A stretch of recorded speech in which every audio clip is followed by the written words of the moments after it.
Hi friends, இப்போ நம்ம சியான் விக்ரம் நடிப்பில் வெளிவந்திருக்கிற வீர தீர சூரன் பார்ட் 2 இந்த படம் எப்படி இருக்குது அப்படி தாங்க பார்க்க போகிறோம். இந்த படம் வந்து நிறைய பிரச்சனைலாம் சால்வ் பண்ணி நேற்று ஈவினிங் ஷோ தான் ரிலீஸ் பண்ணியிருந்தாங்க.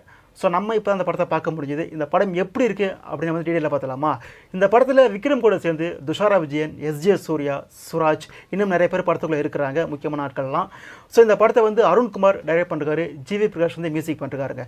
இந்த படத்துடைய ஸ்டோரி என்ன அப்படின்னு கேட்டிங்கன்னா, படத்துடைய ஆரம்பத்திலேயே ஒரு லேடி வந்து சுராஜ் வீட்டில் வந்து சத்தம் போடுறாங்க. எங்கடா என் புருஷன், என்னடா பண்ணீங்க என் புருஷன் அப்படின்ற மாதிரி சத்தம் போடுறாங்க. சுராஜ் வந்து எங்களுக்கெல்லாம் எங்கே இருக்கான்னு தெரியாது, எங்களுக்கு எதுவுமே தெரியாது அப்படின்ற மாதிரி சத்தம் போட்டு அந்த பொம்பளை அடித்து வெட்டி விடுறாரு. ஸோ அடுத்த சீனில் பார்த்தீங்கன்னா அந்த பொம்பளுடைய புருஷன் வந்து போலீஸ் ஸ்டேஷனில் போய்ட்டு ஃபைல் கம்ப்ளைண்ட் பண்ணுறாரு. என்னுடைய பொண்டாட்டியை காணும், என் பொண்டாட்டி வந்து பெரிய வீட்டு தான் போயிருக்கிறா என்ன காணுன்ட்டு, அதுக்கப்புறம் செல்லு சுவிச் ஆஃப் ஆகிடுச்சு, என் பொண்டாட்டியை காணும் அப்படின்ற மாதிரி இவர் வந்து போலீஸ் ஸ்டேஷனில் போய் கம்ப்ளைண்ட் ஃபைல் பண்ணுறாரு. ஸோ அந்த கேஸை பார்த்தீங்கன்னா எஸ்ஜே சூர்யா, எஸ்பியாக இருக்கிற எஸ்ஜே சூர்யா எடுக்கிறாரு.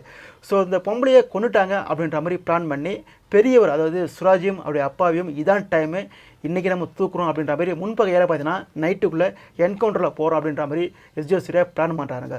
ஸோ இந்த நியூஸ் தெரிஞ்சப்பறம் பார்த்தீங்கன்னா சுராஜும் அவருடைய அப்பா வந்து என்ன பண்ணுறதுன்னு தெரியாமல் சுராஜுடைய அப்பா வந்து நேராக விக்ரம்கிட்ட மீட் பண்ணுறாரு. ஸோ விக்ரம் பார்த்தீங்கன்னா இந்த அடிதடி எல்லாத்தையும் விட்டுட்டு ரொம்ப ஹாப்பியாக குழந்தை குட்டின்னு ஒரு தனி உலகத்தை அழகாக வாழ்ந்துட்டுருக்காரு. ஸோ அங்கே போய்ட்டு பார்த்தீங்கன்னா காலில் விழாத குறியா, அதாவது காலில் விழுந்துட்டாரு.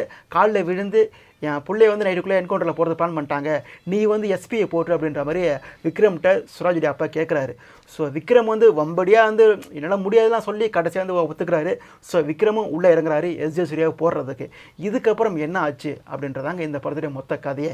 இந்த கதையில் வந்து என்ன ப்ளஸ் அப்படின்னு கேட்டிங்கன்னா, ஸ்க்ரீன் ப்ளே ரொம்ப சாலிடாக ஸ்க்ரீன் ப்ளே கொண்டு போயிருக்காங்க. எங்கேயுமே வந்து ஒரு டல் மூமெண்ட்டாக இல்லாமல் என்னடா இது கதை எப்படி போகுது அப்படின்ற மாதிரி எங்கேயுமே கொண்டு போகாமல் ரொம்ப சாலிடாக ஃபஸ்ட்டு ஷாட்லேருந்து லாஸ்ட்டு ஷாட் வரைக்கும் பார்த்தீங்கன்னா ரொம்ப ப்ராப்பராக இருக்கார் டைரக்டர். ஏன்னா அவ்வளோ சாலிடாக ஸ்க்ரீன் ப்ளே கொண்டு போகிறாங்க, எங்கேயுமே ரொம்ப டல் மூமெண்ட் எதுவுமே இல்லாமல். ஓகேங்களா? ஸோ அதுக்கப்புறம் பார்த்தீங்கன்னா ஆக்டிங், சியான் விக்ரம் சொல்லவே தேவையில்லை. அவர் வந்து மனுஷன் வந்து என்ன மாதிரி ஆக்டர் சொல்லவே தேவையில்லை, காலியாகவே வாழ்ந்துருக்காருங்க. முக்கியமாக சொல்லப்போனால் ரொம்ப நாளைக்கு அப்புறம் ஒரு கமர்ஷியல் சியான் விக்ரம் அவருடைய படம் தூள் படத்தில் பார்த்துருவோம்ல, அந்த கிராமத்து கட்டப்பில் அட்ரஸ் மிரட்டி விட்டுருப்பார்ல, அதேமாதிரி பார்த்தீங்கன்னா இந்த படத்தில் வந்து இறங்கி சம்பவம் பண்ணிருக்காரு. ஸோ அவர் கூட எல்லாருமே நடித்தவங்க எல்லாருமே அவ்வளோ சூப்பராக பர்ஃபெக்டாக கொடுத்துருக்குறாங்க நடிப்பை. எஸ்ஜே சூர்யா ரொம்ப டிஃப்ரெண்ட்டாக, ரொம்ப சாலிடான பர்ஃபார்மன்ஸ். ரொம்ப நாளைக்கு அப்புறம் எஸ்ஜே சூர்யா வந்து ஒரு டிஃப்ரெண்ட்டான ரோல் இந்த படத்தில். ஓகேங்களா? ஸோ அதையும் அவர் கரெக்டாக பண்ணிருக்காரு, எல்லாமே சூப்பராக இருந்துச்சு. ஜிவி பிரகாஷுடைய இசை, இந்த படத்துக்கு பெரிய படமே பார்த்தீங்கன்னா ஜிவி பிரகாஷ் தான். இப்படி ஒரு ஆக்ஷன் படத்துக்கு வந்து ஒவ்வொரு சீனையும் எலிவேட் பண்ணி கொடுக்குறதே பார்த்தீங்கன்னா ஜிவி பிரகாஷ் அவருடைய இசை தாங்க. முக்கியமாக சொல்ல போனால் எஸ்ஜே சூர்யாவும் விக்ரமும் மீட் பண்ணுற அந்த சீன் இருக்குல்ல, தியேட்டரே வந்து நாஸ்தி ஆகிடுச்சு. அந்தளவுக்கு பிஜிஎம் தெரிய விட்டுருக்காரு மனுஷன். அதுவும் இன்னொரு சீன்லாம் பார்த்தீங்கன்னா வந்து வீர தீர சூரன்னு போட்டு மிக்ஸ் பண்ணி பிஜிஎம்னா இதாண்டா பிஜிஎம் அப்படின்ற மாதிரி ஜிவி பிரகாஷ் வந்து இறங்கி வேலை பார்த்துருக்காரு இந்த படத்துக்கு. அவ்வளோ வந்து ஒரு தரமான பிஜிஎம்ங்க, எல்லாமே சூப்பராக இருந்துச்சு. நீங்கள் சொல்லப்போனால் தேனி ஈஸ்வர் அவருடைய ஒளிப்பதிவு பார்த்தீங்கன்னா படம் வந்து மேக்ஸிமம் நைட்டு தான், 1 நைட் மட்டும்தான் படமே. அந்த 1 நைட்டு பார்த்தீங்கன்னா நிறைய லைட்டிங்லாம் போட்டு நமக்கு வந்து ஒரு நைட்டில் போகிற மாதிரி தெரியாமல் அவ்வளோ சூப்பராக கொடுத்துருக்காரு. ரொம்ப கிளியர் கட்டாக அவ்வளோ அழகாக வந்து நம்ம கண் முன்னே கொடுத்துருக்காரு. அந்த நைட் அந்த திருவிழா சட்டவே பார்த்தீங்கன்னா அவ்வளோ சூப்பராக இருந்துச்சு.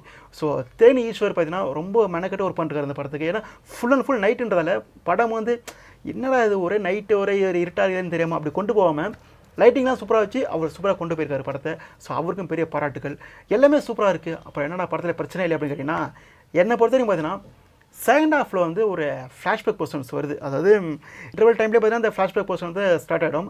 அந்த ஃப்ளாஷ்பேக் வந்து இன்ட்ரெஸ்டிங்காக தான் இருக்குது, அதாவது உண்மையிலே இன்ட்ரெஸ்டிங்காக இருக்குது. அதுக்குள்ளே வந்து சில மாஸ் சீன்ஸ்லாம் இருக்குது. முக்கியமாக சொல்லப்போனால் போலீஸ் ஸ்டேஷன் சீன்ஸ்லாம் வந்து தெரிய விட்டுருப்பாங்க அந்த ஃப்ளாஷ்பேக் போர்ஷன்ஸில். இருந்தாலும் அந்த ஃப்ளாஷ்பேக் வந்து ரொம்ப லென்த்தாக கொண்டு போயிட்டாங்களோ அப்படின்ற மாதிரி ஒரு சின்ன ஃபீல் கிடச்சிது. ஸோ அது மட்டும் கொஞ்சம் கிரிப்பாக கொடுத்துருக்கலாம். பட் இருந்தாலும் அது வந்து ரொம்ப போர்லாம் அடிக்கிறீங்க, அது கதை ஓட்டம்லாம் போகிறதால வந்து எங்கே போர்லாம் அடிக்கல. ஓகேங்களா?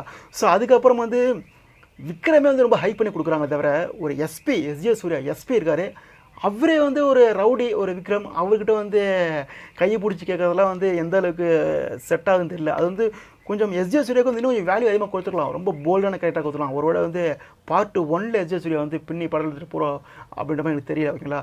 ஸோ வில்லன் ரோல்ஸும் பார்த்தீங்கன்னா அவ்வளோ ஸ்ட்ராங்காக இல்லை.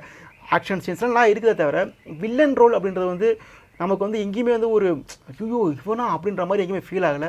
படத்தில் வந்து வில்லன் யாருனே தெரியாத கொண்டு போகிறாங்க ஒரு கட்டத்தில். ஸோ வந்து இன்னும் கொஞ்சம் ஸ்ட்ராங்காக வில்லன் ரோலையும் ஆப்போசிட்டும் இன்னும் ஸ்ட்ராங்காக காட்டுக்கலாம்.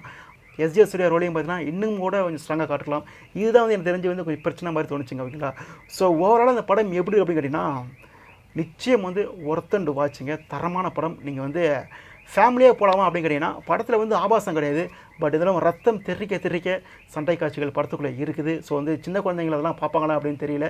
இந்த காலத்து பிள்ளைங்க எல்லாத்தையும் பார்க்குது. ஸோ ஃபேமிலியாக போய் பார்க்குற அளவுக்கு ஒரு ஒர்த்தான படம் தான் இந்த வீரதீர சூரன் பார்ட் 2. பார்ட் 1 வந்து விக்ரம் என்னெல்லாம் சம்பவம் பண்ணார் அப்படின்னு காட்ட போகிறாங்க போல இருக்குது. ஸோ அதுதான் ரொம்ப வெயிட்டிங். ஸோ நிச்சயம் இந்த படம் வந்து தேட்டரில் பெஞ்சாக போய்ட்டு வாங்க. இந்த படம் வந்து இப்போ வந்து தேட்டர் ரிலீஸ் ஆகிருக்குது. இந்த ஹாலிடேக்கு இந்த படம் வந்து ஒருத்தனை படம் தாங்க. இந்த படத்துக்கு வந்து 5க்கு 3.75 ரேட்டிங் கொடுத்துட்டு மீண்டும் ஒரு வீடியோவில் சந்திக்கிறேன். Tata, bye bye.